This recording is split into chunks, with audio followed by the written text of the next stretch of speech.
IPL ಫ್ರಾಂಚೈಸಿಗಳು ಕೋಟಿ ಕೋಟಿ ಹಣ ಹೇಗೆ ಮಾಡುತ್ತವೆ? ಸ್ನೇಹಿತರೆ ನಮಸ್ಕಾರ. ಇಂದಿನ ಈ ವಿಡಿಯೋದಲ್ಲಿ ಜಗತ್ತಿನ ಅತಿ ದೊಡ್ಡ ಕ್ರಿಕೆಟ್ ಲೀಗ್ ಆದಂತಹ ಇಂಡಿಯನ್ ಪ್ರೀಮಿಯರ್ ಲೀಗ್ ಅಂದ್ರೆ ಐಪಿಎಲ್ನಿಂದ ಎಲ್ಲಾ ತಂಡಗಳು ಹೇಗೆ ದುಡ್ಡು ಮಾಡುತ್ತವೆ ಎಂದು ತಿಳಿಯೋಣ. ಜಗತ್ತಿನ ಅತಿ ದೊಡ್ಡ ಮತ್ತು ಅತಿ ಶ್ರೀಮಂತ ಕ್ರಿಕೆಟ್ ಟೂರ್ನಿಗಳಲ್ಲಿ ಒಂದಾದ ಐಪಿಎಲ್ ಶುರುವಾಗಿ ಬರೋಬ್ಬರಿ 18 ವರ್ಷಕ್ಕೆ ಕಾಲಿಟ್ಟಿದೆ.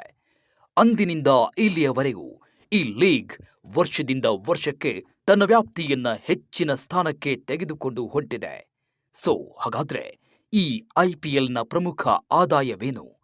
ಎಷ್ಟು ಲಾಭ ಮಾಡಿಕೊಳ್ಳುತ್ತವೆ ಎಂಬುದನ್ನು ತಿಳಿಯೋಣ ಬನ್ನಿ. ಇಂಡಿಯನ್ ಪ್ರೀಮಿಯರ್ ಲೀಗ್ ಜಗತ್ತಿನಲ್ಲಿ ಅತ್ಯಂತ ಲಾಭದಾಯಕ ಲೀಗ್ಗಳಲ್ಲಿ ಒಂದಾಗಿ ಬೆಳೆದಿದೆ. 2024ರಲ್ಲಿ ಅದರ ಬ್ರ್ಯಾಂಡ್ ಮೌಲ್ಯವು 1,00,000 ಕೋಟಿ ರೂಪಾಯಿಗಳನ್ನ ದಾಟಿದೆ.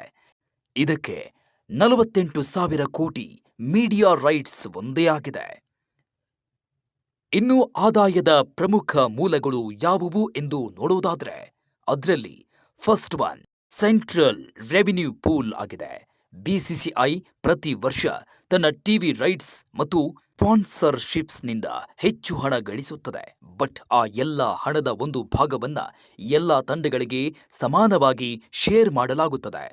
ಐಪಿಎಲ್ ಟಿವಿ ರೈಟ್ಸ್ ಅನ್ನ ಜಿಯೋ ಹಾಟ್ಸ್ಟಾರ್ 48,390 ಕೋಟಿ ರೂಪಾಯಿ ಒಪ್ಪಂದದೊಂದಿಗೆ 2022ರಿಂದ 2027ರವರೆಗೆ ಬೃಹತ್ ಮೊತ್ತಕ್ಕೆ ರೈಟ್ಸ್ ಪಡೆದುಕೊಂಡಿದೆ.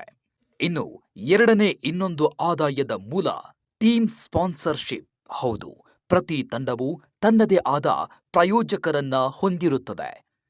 ಫಾರ್ ಎಕ್ಸಾಂಪಲ್, ಜೆರ್ಸಿಯ ಮೇಲೆ ಯಾವುದೇ ಸ್ಪಾನ್ಸರ್ಡ್ ಕಂಪನಿಯ ಲೋಗೋ ಆಗಿರಬಹುದು ಮತ್ತು ಶೋಲ್ಡರ್ಸ್, ಬೆನ್ನಿನ ಮೇಲೆ ಮತ್ತು ಕ್ಯಾಪ್ನ ಮೇಲೆ ಆಯಾ ತಂಡಗಳು ಬೇರೆ ಬೇರೆ ಬ್ರ್ಯಾಂಡಿನ ಜೊತೆಗೆ ಕೊಲಾಬ್ರೇಟ್ ಆಗಿ ಕೋಟಿ ಕೋಟಿ ಆದಾಯ ಪಡೆಯುತ್ತವೆ.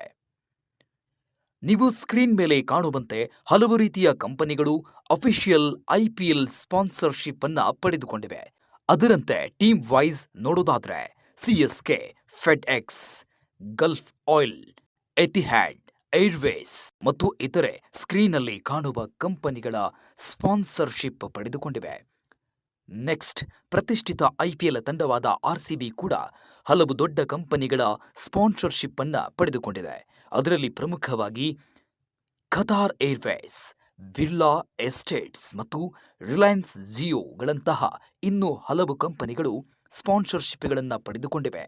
ಇದರ ಹೊರತಾಗಿಯೂ ಇತರೆ ಐಪಿಎಲ್ ತಂಡಗಳು ಕೂಡ ಈ ಸ್ಕ್ರೀನ್ ಅಲ್ಲಿ ಕಾಣುವಂತೆ ಹಲವಾರು ಟಾಪ್ ಕಂಪನಿಗಳ ಸ್ಪಾನ್ಸರ್ಶಿಪ್ಗಳನ್ನು ಪಡೆದುಕೊಂಡು ಕೋಟಿ ಕೋಟಿ ಲೆಕ್ಕದಲ್ಲಿ ಆದಾಯ ಪಡೆದುಕೊಳ್ಳುತ್ತವೆ.